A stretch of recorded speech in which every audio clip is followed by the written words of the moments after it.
नमस्कार, डेली 24 भारत देख रहे हैं आप। मैं हूं आपके साथ साहिल दुलिया। बुलेटिन की शुरुआत करते हैं। प्रधानमंत्री नरेंद्र मोदी ने राष्ट्रपति द्रौपदी मुर्मू को उनके जन्मदिन के अवसर पर शुभकामनाएं दी। प्रधानमंत्री ने सोशल मीडिया के माध्यम से राष्ट्रपति के स्वस्थ, दीर्घायु और सुखद जीवन की कामना करते हुए देश के प्रति उनके योगदान की सराहना की। प्रधानमंत्री मोदी ने अपने संदेश में कहा कि राष्ट्रपति द्रौपदी मुर्मू ने समर्पण, सादगी और सेवा भाव के साथ देश का मार्गदर्शन किया है। उन्होंने राष्ट्रपति के नेतृत्व और जनसेवा के प्रति उनकी प्रतिबद्धता की भी प्रशंसा की।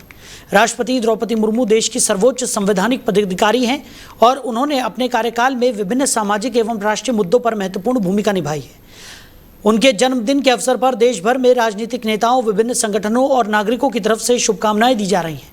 राष्ट्रपति के जन्मदिन पर कई कार्यक्रमों और विशेष आयोजनों का भी आयोजन किया गया। सोशल मीडिया पर भी लोगों ने उन्हें जन्मदिन की बधाई देते हुए उनके अच्छे स्वास्थ्य और उज्जवल भविष्य की कामना की। देश के विभिन्न हिस्सों से राष्ट्रपति मुर्मू के प्रति सम्मान और शुभकामनाओं का सिलसिला लगातार जारी है। प्रधानमंत्री मोदी की ओर से दी गई बधाई भी इसी कड़ी का हिस्सा है, जिसमें उन्होंने राष्ट्रपति के सफल और स्वस्थ जीवन की कामना की है। वहीं दिल्ली के जंतर मंतर पर कॉकरोच जनता पार्टी यानी कि सीजेपी की ओर से नीट पेपर लीक मामले और केंद्रीय शिक्षा मंत्री धर्मेंद्र प्रधान के इस्तीफे की मांग को लेकर बड़ा प्रदर्शन आयोजित किया गया है। पार्टी संस्थापक अभिजीत दीपके के नेतृत्व में हुए इस विरोध प्रदर्शन में छात्रों और अभिभावकों ने हिस्सा लेकर शिक्षा व्यवस्था से जुड़े विभिन्न मुद्दों पर अपनी आवाज बुलंद की। प्रदर्शन के दौरान सीजेपी ने दिल्ली, उत्तर प्रदेश, महाराष्ट्र, राजस्थान और पंजाब सहित कई राज्यों में सामने आए पेपर लीक, परीक्षा अनियमितताओं और छात्र आत्महत्या के मामलों को प्रमुखता से उठाया। पार्टी का कहना है कि लगातार सामने आ रहे ऐसे मामलों से छात्रों का भविष्य प्रभावित हो रहा है और शिक्षा व्यवस्था पर सवाल खड़े हो रहे हैं। विरोध प्रदर्शन को अलग पहचान देने के लिए पार्टी संस्थापक अभिजीत दीपके ने थाली और चम्मच बजाकर सरकार का ध्यान आकर्षित करने की कोशिश की। उनका कहना था कि ये प्रतीकात्मक विरोध छात्रों की आवाज़ को शासन प्रशासन तक पहुंचाने का माध्यम है। प्रदर्शन से पहले सीजेपी ने प्रधानमंत्री नरेंद्र मोदी को एक खुला पत्र भी भेजा। पत्र में शिक्षा प्रणाली में सुधार, परीक्षा विवादों की निष्पक्ष जांच और छात्र आत्महत्या से प्रभावित परिवारों को 1 करोड़ रुपए मुआवजा देने की मांग की गई है। प्रदर्शन के दौरान छात्रों के हितों की रक्षा और शिक्षा व्यवस्था में पारदर्शिता सुनिश्चित करने की भी मांग उठाई गई।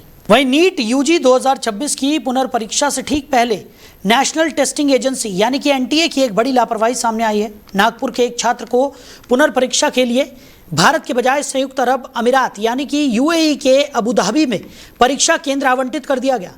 इस घटना के बाद परीक्षा व्यवस्था पर सवाल खड़े हो गए हैं। जानकारी के अनुसार नागपुर निवासी छात्र अब्दुल्ला ने परीक्षा केंद्र के लिए नागपुर, वर्धा और भंडारा का विकल्प चुना था। उसने 3 मई को आयोजित मूल परीक्षा भी नागपुर में दी थी। हालांकि पुनर्परीक्षा के लिए जारी एडमिट कार्ड में उसका केंद्र अबू धाबी दर्शाया गया है।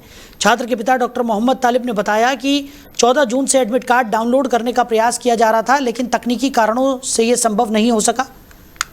19 जून को एडमिट कार्ड डाउनलोड करने पर केंद्र की जानकारी देखकर परिवार हैरान रह गया। इसके बाद तुरंत एनटीए हेल्पलाइन पर संपर्क किया गया और ईमेल के माध्यम से भी शिकायत दर्ज कराई गई।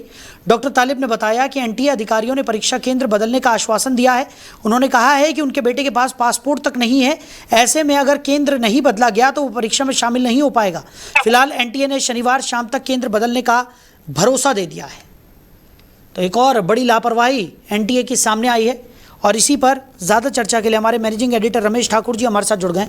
रमेश जी, नीट री एग्जाम को लेकर एनटीए की एक बड़ी लापरवाही, जहां पर एक नागपुर के छात्र को अबू धाबी का सेंटर दे दिया गया और उसके बाद से एक बार फिर एनटीए की कार्यप्रणाली पर सवालिया निशान खड़े हो गए हैं। कैसे देख रहे हैं?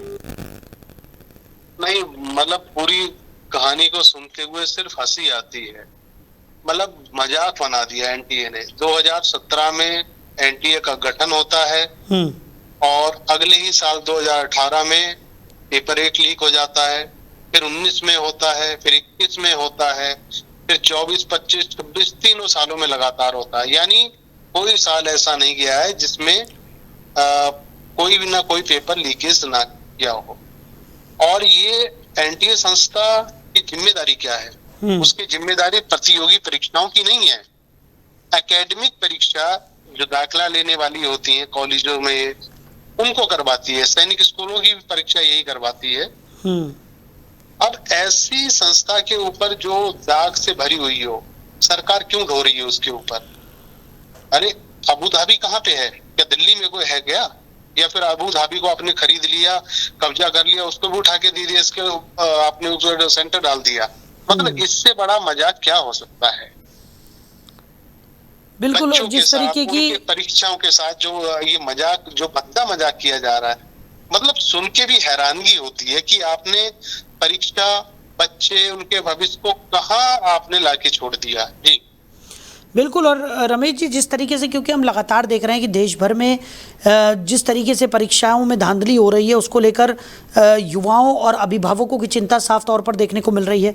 अलग अलग जगह प्रदर्शन भी हो रहे हैं। सीजेपी की बात करें, जो कॉकरोच जनता पार्टी है, उसका भी आज जंतर मंतर पर एक बड़ा प्रदर्शन देखने को मिल रहा है, जिसमें कई छात्र और अभिभावक भी शामिल हुए हैं। लेकिन इन प्रदर्शनों के बीच में जिस तरीके की स्थिति यहाँ पर लगातार देखने को मिल रही है, उससे तो साफ तौर पर जाहिर है कि आने वाले समय में कहीं ना कहीं जो परीक्षाओं की या परीक्षाओं से जो उम्मीदें होती है छात्रों को, वो अब टूटती हुई नजर आने लगी हैं, क्योंकि कोई भी परीक्षा बिना धांधली के नहीं हो रही। और इस तरीके की बड़ी लापरवाही कि एक छात्र को एग्ज़ाम से 1 या 2 दिन पहले एडमिट कार्ड जारी होता है और उस एडमिट कार्ड में इस तरीके का सेंटर दे दिया जाता है जो कि उसकी पहुंच से बेहद दूर है। ऐसे में कैसे वो परीक्षा देगा, किस मानसिक दबाव में वो परीक्षा देगा और परीक्षा में किस तरीके से बेहतरीन प्रदर्शन वो कर पाएगा, ये बड़ा सवाल है। देखिए, मुझे लगता है कि राष्ट्रीय परीक्षा एजेंसी, जिसको एनटीए कहते हैं, नेशनल टेस्टिंग एजेंसी, इसको खत्म करनी चाहिए, इसकी मान्यता को खत्म करना चाहिए, क्योंकि ये भारत सरकार के शिक्षा मंत्रालय के तहत एक स्वायत्तता संस्था बोली जाती है। लेकिन 2017 से पहले अगर आपको पता हो, यूनिवर्सिटीज, कॉलेज और इस तरीके की परीक्षाएं वगैरह उनको ही सौंपी जाती थी कि यूजीसी ग्रांट उनको दे दिया गया, वो अपने तरीके से कराते थे। हमने कभी नहीं सुना कि किस तरीके से धांधली होती है, नहीं होती। लेकिन जब से एनटीए का गठन हुआ है 2017 से, उसके बाद से अगर आपको आंकड़ों पे जाओ, क्योंकि ये रजिस्टर्ड आंकड़े नहीं है, अनुमानित आंकड़े हैं, तो इसमें करोड़ों, खरबों, अरबों का व्यापार जुड़ा हुआ है। एक किसी एग्जाम का 5 अगर क्वेश्चन आउट होते हैं और वो 5 क्वेश्चन किसी को भी अगर दे दिए जाते हैं, तो उसकी कीमत आपको अगर सुनोगे तो हैरानगी होगी। लाखों में होती है, करोड़ों में होती है। एक मध्यम वर्ग का, जो पढ़ने में अच्छा नहीं है बच्चा, लेकिन उसकी इच्छा है कि वो नीट क्वालिफाई करके अच्छे नंबर आए और उसको सरकारी कॉलेज अलाउट हो और वो एमबीबीएस की तैयारी के लिए, अपनी पढ़ाई के लिए पूरा करे। अब ऐसा करने के लिए वो चाहे जमीन बेचे या कैसी बेचे, वो पैसा देगा, लेकिन वो पैसा जाएगा कहाँ, ये सोचने वाली है। ये पूरा चेन सिस्टम है, एनटीए से लेके, पीएमओ से लेके, शिक्षा मंत्रालय से लेके, बीच से जुड़े हुए कोई बंदा ऐसा नहीं बचता है जिसमें उसकी हिस्सेदारी, भागीदारी ना हो। और ये चीजें तथ्यात्मक हो चुकी हैं, क्योंकि जो सीबीआई इस समय पूरी धरपकड़ जो कर रही है, जो पकड़े गए सबसे पहले राजस्थान से, उन्होंने बिंदुवार तरीके से पूरी जांच एजेंसी को, सीबीआई को बता दिया, और सीबीआई को वो चीजें बता दी हैं, हिम्मत नहीं है सीबीआई उसको डिस्क्लोज करके आके पब्लिक डोमेन में सब चीजें बता दे। ऐसे ऐसे नाम, अनएक्सपेक्टेड ऐसे ऐसे नाम जो आपकी, हमारे जुबान पे डेली रहते हैं, जिनकी हम चर्चाएं करते हैं, बड़े बड़े नाम, उनको ये खोल भी नहीं सकते हैं। तो जाहिर सी बात है, जब ये सब चीजें हो जाती हैं, चोटी का व्यक्ति जब इसमें इन्वॉल्व होगा, तो वो क्यों इसको फिर खुलासा करने देगा। और पकड़े कौन जा रहे हैं भाई? एक चपरासी। पकड़ा कौन जा रहा है? नहीं, जो गार्ड जो बाहर बैठा हुआ है, जहां परीक्षा केंद्र जिसमें परीक्षा होनी, उसको पकड़ा जा रहा है। दिल्ली का इतना बड़ा कांड हुआ, अग्निकांड हुआ, उसमें सारे के सारे बच गए। पकड़ा किसको गया है? एक रसोइया को, जो उत्तराखंड से बिलोंग करता है। मतलब हद है, मतलब हद हो गई सब चीजों के लेके। फिर एसआईटी का और ये सीबीआई का क्या मतलब बनता है? ऐसे जुड़ा हुआ मामला भी जो अयोध्या क्या चल रहा है, उसमें एसआईटी बनी है। सारे तो नाम सामने हैं आपके, चंपत राय से लेके जितने सारे के सारे नाम है, उनको आप पकड़ो ना, लेकिन उनको ना पकड़ के इधर उधर घूम घाम के ये सब चीजें हो रही है। बहरहाल जो एनटीए जिस तरीके से काम कर रही है, इतना बड़ा बवाला हुआ भी बीच में कि परीक्षा रद्द होने के बाद में कल फिर परीक्षा होगी। उसके बाद में तो सारी की सारी चीजों को छान के, साफ करके, फ्लैश करके सब चीजें तभी तो की जा रही है, उसके बावजूद भी आपकी गलती हो रही है। इसका मतलब ये है कि आपके बस की बात नहीं है, आपसे नहीं हो पाएगा। इसको तुरंत ही रद्द करना चाहिए एनटीए की, और जितने भी एनटीए से जुड़े हुए लोग हैं उनको तबादला नहीं, उनके ऊपर जो बुलडोजर नीति पूरे भारत में चल रही है उनके घर बुलडोज करने चाहिए, उनकी सारी जायदाद को जमींदोज करना चाहिए। जब तक इस तरीके की चीजें नहीं हो पाएंगी तब तक मुझे लग रहा है इस परीक्षा को सफल तरीके से करवाना बेईमानी सा होगा। जी चलिए रमेश जी, हमारे साथ जुड़ने के लिए, इस तमाम चर्चा के लिए आपका बहुत शुक्रिया। तो नीट पुनर्परीक्षा से पहले एनटीए की एक बड़ी चूक सामने आई है। एडमिट कार्ड में बड़ी गड़बड़ी सामने आई है, जिसमें एक छात्र को, जो कि नागपुर का रहने वाला था, उसे अबू धाबी का सेंटर यहाँ पर दे दिया गया। और वहीं अब नीट पुनर्परीक्षा को लेकर भी सवालिया निशान खड़े होते हुए नजर आ रहे हैं। सबसे बड़ी बात है कि एनटीए की कार्यप्रणाली को लेकर भी सवालिया निशान यहाँ पर खड़े हो रहे हैं। वहीं दिल्ली, मेरठ, हरिद्वार और ऋषिकेश के बीच तेज रफ्तार रेल कनेक्टिविटी का सपना जल्द साकार होता नजर आ रहा है। दिल्ली मेरठ नमो भारत कॉरिडोर को हरिद्वार और ऋषिकेश तक विस्तारित करने की योजना को लेकर बड़ा सकारात्मक संकेत मिला है। उत्तराखंड सरकार जल्द ही परियोजना की विस्तृत परियोजना रिपोर्ट यानी कि डीपीआर तैयार करने के लिए आवश्यक सर्वेक्षण को मंजूरी दे सकती है। जानकारी के अनुसार राष्ट्रीय राजधानी क्षेत्र परिवहन निगम यानी एनसीआरटीसी ने उत्तराखंड सरकार को सर्वेक्षण अनुमति के लिए रिमाइंडर भेजा था, जिसके बाद राज्य सरकार ने सकारात्मक रुख दिखाया है। उत्तर प्रदेश सरकार पहले ही डीपीआर सर्वेक्षण के लिए अपनी सहमति दे चुकी है। प्रस्तावित योजना के तहत नमो भारत ट्रेन का विस्तार मेरठ के मोदीपुरम से हरिद्वार और ऋषिकेश तक किया जाएगा। लगभग 150 किलोमीटर लंबे इस नए कॉरिडोर का 72 किलोमीटर हिस्सा उत्तर प्रदेश और 78 किलोमीटर हिस्सा उत्तराखंड में होगा।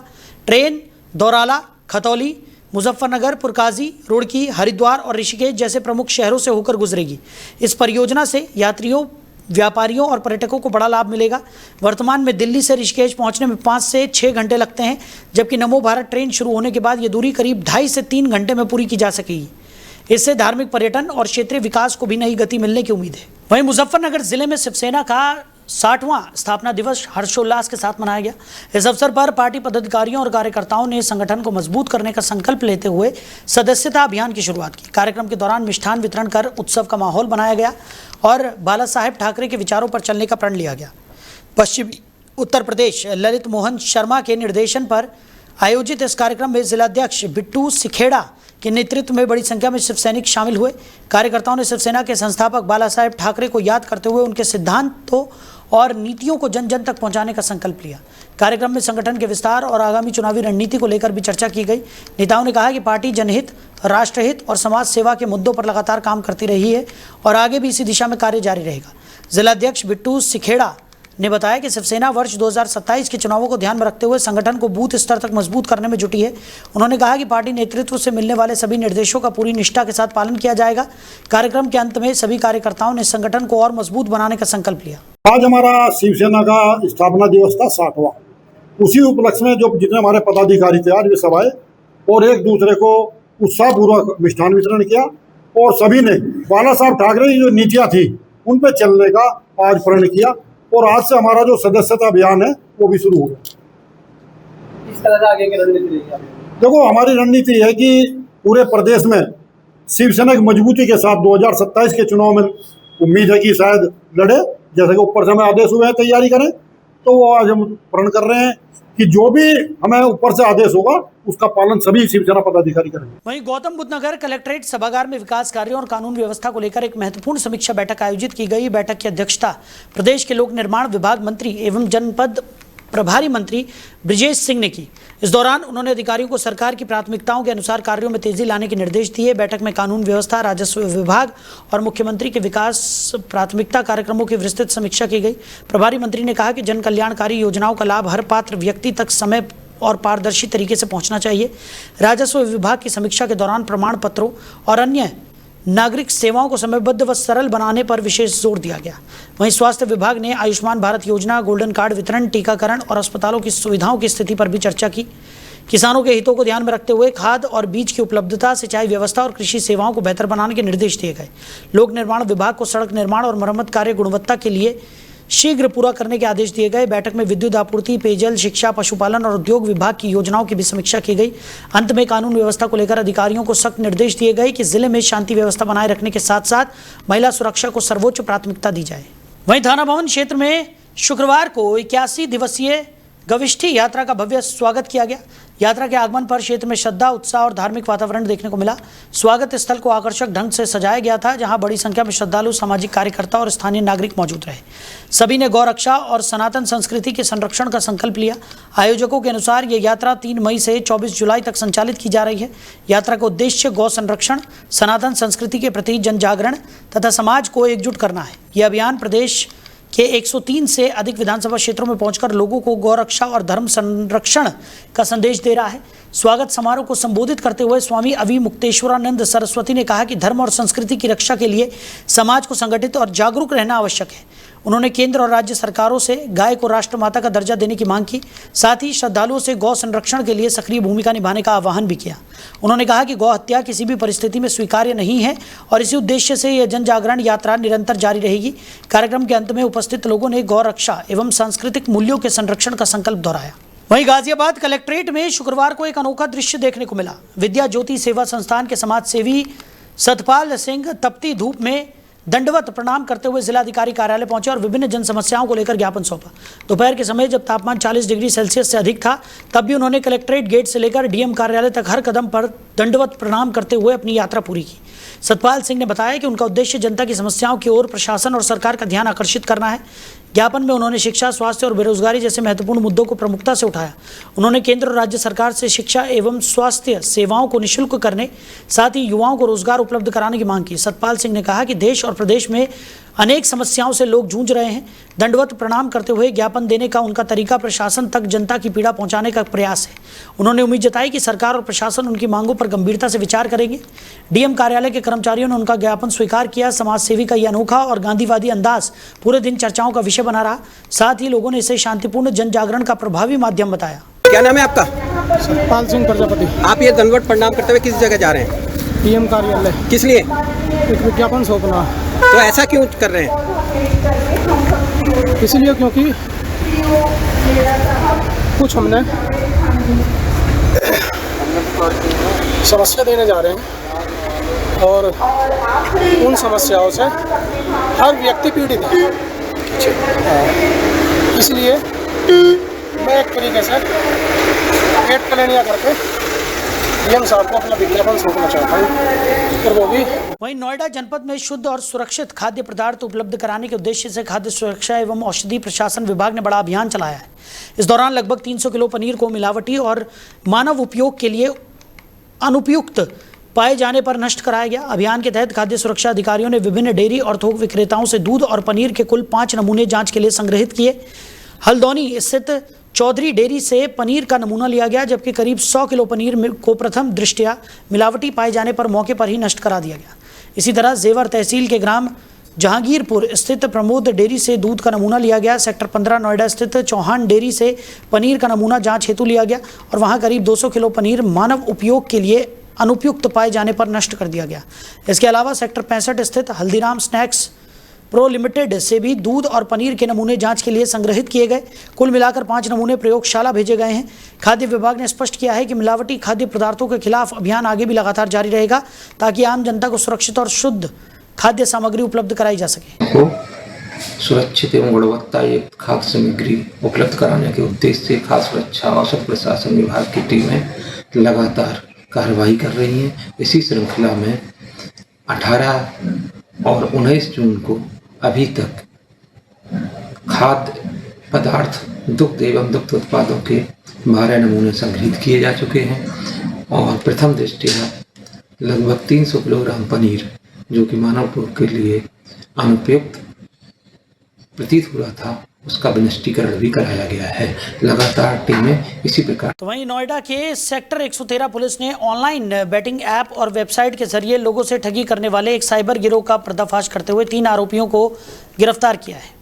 गिरफ्तार आरोपियों की पहचान प्रमांशु कुमार, प्रदीप सिंह और कुलदीप सिंह के रूप में हुई है। पुलिस के अनुसार आरोपी सेक्टर 122 स्थित एक फ्लैट से साइबर ठगी का नेटवर्क संचालित कर रहे थे। जांच में सामने आया कि आरोपी सोशल मीडिया प्लेटफॉर्म पर विज्ञापन देकर लोगों को निवेश पर रकम दोगुनी करने का लालच देते थे। इसके बाद ऑनलाइन बेटिंग वेबसाइट और मोबाइल ऐप के माध्यम से लोगों से पैसे जमा कराए जाते थे। शुरुआत में मुनाफे का झांसा देकर भरोसा जीतने के बाद आरोपियों की तरफ से बड़ी रकम की ठगी की जाती थी। पुलिस ने छापेमारी के दौरान आरोपियों के कब्जे से 15 SIM card, 4 laptop, 14 mobile phone, 35 ATM card और 1 टैबलेट बरामद किया। इसके अलावा 3 pan card, 3 Aadhaar card, 4 metro card, 9 chequebook, 4 passbook और 1 वाईफाई राउटर भी जब्त किया गया है। पुलिस आरोपियों से पूछताछ कर रही है और ये पता लगाने का प्रयास कर रही है कि साइबर ठगी नेटवर्क से कितने लोग प्रभावित हुए हैं तथा इसके तार अन्य राज्यों से जुड़े हैं या नहीं। पुलिस आयुक्त महोदया के निर्देशन में नोएडा जोन में अपराध एवं अपराधियों के विरुद्ध कार्रवाई लगातार प्रचलित है। आज इसी क्रम में ACP 3 और SHO 113 एवं उनकी टीम के द्वारा 3 व्यक्तियों को गिरफ्तार किया गया है, जो कि ऑनलाइन बेटिंग ऐप के माध्यम से धोखाधड़ी करते हुए लोगों के साथ ऑनलाइन सोशल मीडिया प्लेटफॉर्म पर एक ऑनलाइन बेटिंग ऐप का प्रचार प्रसार किया करते थे और लोगों को झांसे में लेकर के और उनके साथ धोखाधड़ी करते थे। आज इन तीनों व्यक्तियों को गिरफ्तार किया गया है, जिनके कब्जे से 4 laptop, 14 mobile phone, 15 SIM, ATM card, Aadhaar card एवं अन्य सामग्री बरामद हुई है। आज तीनों को गिरफ्तार कर माननीय न्यायालय में अभिरक्षा हेतु प्रस्तुत किया जा रहा है। अन्य विवेचनात्मक कार्रवाई प्रचलित है। पुलिस वहीं बुलंदशहर के छतारी थाना क्षेत्र स्थित कनैनी गांव में उस समय सनसनी फैल गई जब एक 55 वर्षीय महिला का शव मक्के के खेत में मिला। बताया जा रहा है कि महिला घर से चारा काटने के लिए निकली थी, लेकिन काफ़ी देर तक वापस नहीं लौटी। इसके बाद परिजनों और ग्रामीणों ने उसकी तलाश शुरू की। खोजबीन के दौरान महिला का शव गांव के पास स्थित मक्के के खेत में पड़ा मिला। घटना की जानकारी मिलते ही क्षेत्र में हड़कंप मच गया और बड़ी संख्या में ग्रामीण मौके पर एकत्रित हो गए। मृतका के पति पेशे से वकील बताए जा रहे हैं। सूचना मिलने पर CO डिबाई मधुप कुमार और छतारी थाना पुलिस मौके पर पहुंची। पुलिस ने घटनास्थल का निरीक्षण कर शव को कब्जे में लिया और पोस्टमार्टम के लिए भेज दिया। अधिकारियों का कहना है कि पोस्टमार्टम रिपोर्ट आने के बाद ही मौत के कारणों का स्पष्ट पता चल सकेगा। घटना के बाद परिजनों का रो रो कर बुरा हाल है। गांव में भी शोक का माहौल बना हुआ है। पुलिस सभी पहलुओं को ध्यान में रखते हुए मामले की जाँच कर रही है। CO डिबाई मधुप कुमार ने बताया कि शव को पोस्टमार्टम के लिए भेज दिया गया है और रिपोर्ट के आधार पर आगे की कार्रवाई की जाएगी। आज शाम को थाना छतारी में ग्राम कनैनी से एक महिला के शव को खेत में पाए जाने की सूचना प्राप्त हुई, जिस पर थाना छतारी की पुलिस मौके पर पहुंची। जानकारी की तो सुमित्रा पत्नी सरदार सिंह, जो गांव की रहने वाली है, सवेरे खेत में चारा काटने गई थी और वहां से कोई सूचना प्राप्त न होने में शाम को पता लगा। तब इसमें मुआयना में किसी प्रकार के शरीर पर कोई चोट के निशान नहीं पाए जाने की दशा में मृत्यु का सही कारण जानने के लिए PM हेतु मुख्यालय भेजा गया। अब तक कोई तहरीर प्राप्त नहीं हुई। वो मेरे ताऊजात भाई सरदार सिंह एडवोकेट की पत्नी हैं और ये रोज़ की तरह सुबह चारा लेने गई थी। ये आज वापस नहीं आई। पता पड़ा तो बच्चे वहाँ ढूंढने निकले। मुझे सूचना मिली 7 बजे, 6:30 बजे, तो 7 बजे मौके पहुँच गया, बच्चों से ढुड़वाया। वहीं दिल्ली के शादरा इलाके में एक मकान में अचानक आग लगने से हड़कंप मच गया। आग लगने की सूचना मिलते ही दमकल विभाग सक्रिय हो गया और मौके पर 6 दमकल गाड़ियों को भेजा गया। आग की लपटें और धुआं दूर तक दिखाई देने से आसपास के लोगों में अफरा तफरी का माहौल बन गया। दमकल कर्मियों ने मौके पर पहुंचकर तुरंत आग बुझाने का अभियान शुरू किया, तो आग को फैलने से रोकने के लिए आसपास के क्षेत्रों को सुरक्षित किया गया और राहत एवं बचाव कार्य चलाया गया। स्थानीय लोगों ने भी दमकल विभाग का सहयोग किया। फिलहाल आग लगने के कारणों को पता नहीं चल सका है। दमकल विभाग और संबंधित एजेंसियां मामले की जांच कर रही है। आग से हुए नुकसान का आकलन भी किया जा रहा है। प्रारंभिक जानकारी के अनुसार किसी के हताहत होने की खबर नहीं है। हालांकि अधिकारियों ने कहा है कि पूरी स्थिति पर नजर रखी जा रही है। दमकल विभाग की टीम आग पर पूरी तरह काबू पाने और ये सुनिश्चित करने में जुटी रही कि आग दोबारा न भड़के। घटना के बाद इलाके में लोगों की भीड़ जमा हो गई। प्रशासन ने लोगों से अफवाहों पर ध्यान न देने और सुरक्षा नियमों का पालन करने की अपील की। वहीं ग्रेटर नोएडा के दादरी कोतवाली क्षेत्र में एक मकान की छत पर अचानक आग लगने से अफरा तफरी मच गई। देखते देखते आग ने विकराल रूप धारण कर लिया और तेजी से फैलने लगी। घटना के समय आसपास के लोगों ने तत्परता दिखाते हुए अपने अपने घरों से पानी लाकर आग बुझाने का प्रयास शुरू कर दिया। आग लगने की सूचना तुरंत फायर विभाग को दी गई। सूचना मिलते ही दमकल विभाग की टीम मौके पर पहुंची और राहत एवं बचाव कार्य शुरू किया गया। करीब 1 से 1.5 घंटे की कड़ी मशक्कत के बाद दमकल कर्मियों ने आग पर पूरी तरह काबू पा लिया। प्रारंभिक जानकारी के अनुसार शॉर्ट सर्किट के कारण छत पर रखे कपड़ों में आग लगी, जिसने देखते ही देखते बड़ा रूप ले लिया। आग की लपटें और धुआं दूर तक दिखाई देने से क्षेत्र में हड़कंप की स्थिति बन गई। गनीमत रही कि घर में मौजूद सभी लोगों को समय रहते सुरक्षित बाहर निकाल लिया गया, जिससे कोई जनहानि नहीं हुई। अगर आग पर समय रहते काबू नहीं पाया जाता तो बड़ा हादसा हो सकता था। फिलहाल आग से हुए नुकसान का आकलन किया जा रहा है और फायर विभाग घटना के कारणों की जांच में जुटा है। तो फिलहाल इस बुलेटिन में मेरे साथ इतना ही। आप बने रहिए। नमस्कार।